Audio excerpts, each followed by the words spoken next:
kebiasaan orang sukses dan orang gagal. Kalau kamu kira-kira termasuk yang mana nih? Kalau kamu telah memilih mental seperti orang sukses, bagus.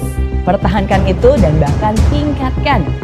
Tapi kalau kamu lebih banyak memiliki mental seperti orang gagal, tunggu dulu.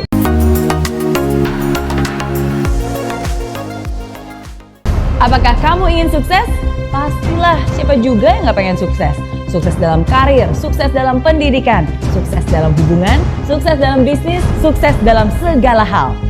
Walaupun definisi sukses setiap orang pasti berbeda-beda. Namun tahu gak sih bahwa orang sukses dan orang gagal itu ternyata ada polanya loh. Coba kita lihat, kira-kira kamu termasuk yang mana? Yang pertama, orang sukses selalu mencari bagian dari jawaban. Dia itu bagian dari solusi masalah. Pikirannya kreatif, pikirannya unik, dan selalu cari cara, selalu cari jalan. Sedangkan orang gagal jangankan mencari solusi masalah, justru biasanya dialah yang menjadi bagian dari penyebab masalah. Bikin problem, bikin runyam, bikin keributan. Hal kedua, orang sukses selalu mau belajar. Mereka terbuka terhadap segala macam informasi baru dan mereka itu mau menyerap bagaikan spons. Orang gagal biasanya mereka merasa sudah pintar. Ya, merasa sok pintar. Nggak butuh informasi. Ya, udah tahu. Itu tuh yang biasanya selalu keluar dari mulut mereka.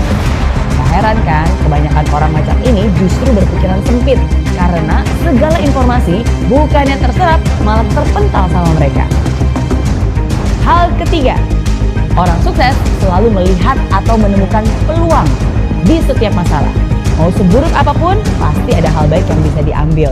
Bahkan di kondisi jelek pun tetap aja ada hal positif yang bisa ditemukan. Nah, orang gagal biasanya hanya melihat masalah di setiap peluang.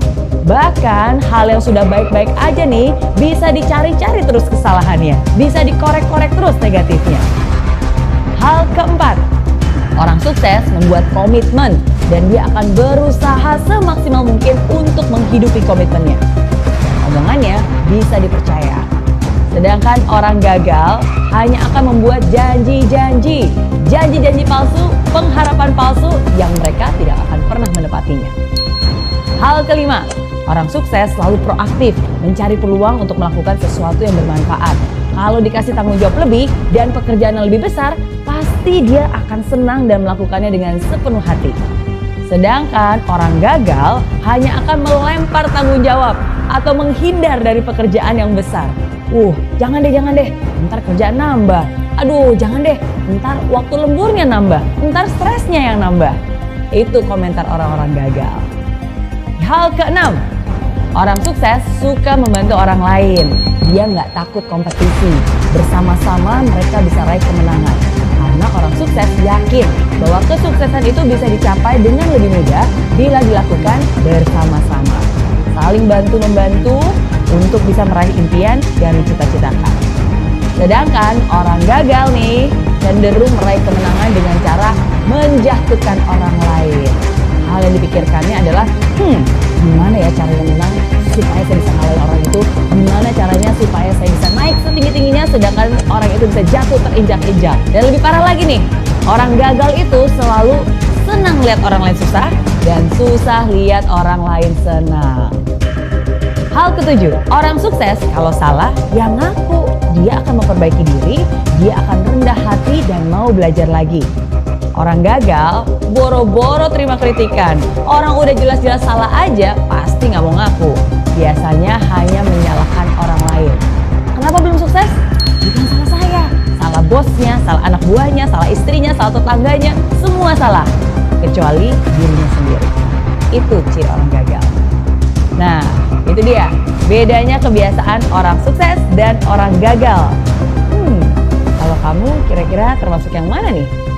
Kalau kamu telah memilih mental seperti orang sukses, bagus. Pertahankan itu dan bahkan tingkatkan. Tapi kalau kamu lebih banyak memiliki mental seperti orang gagal, tunggu dulu. Jangan berkecil hati dulu. Nggak ada kata terlambat kok. Justru sekarang ini adalah kesempatan untuk kamu bisa berusaha mengubah kebiasaan-kebiasaan lama yang tidak baik menjadi kebiasaan baru yang lebih membangun. Nggak ada kata terlambat, asalkan kamu punya niat. Oke?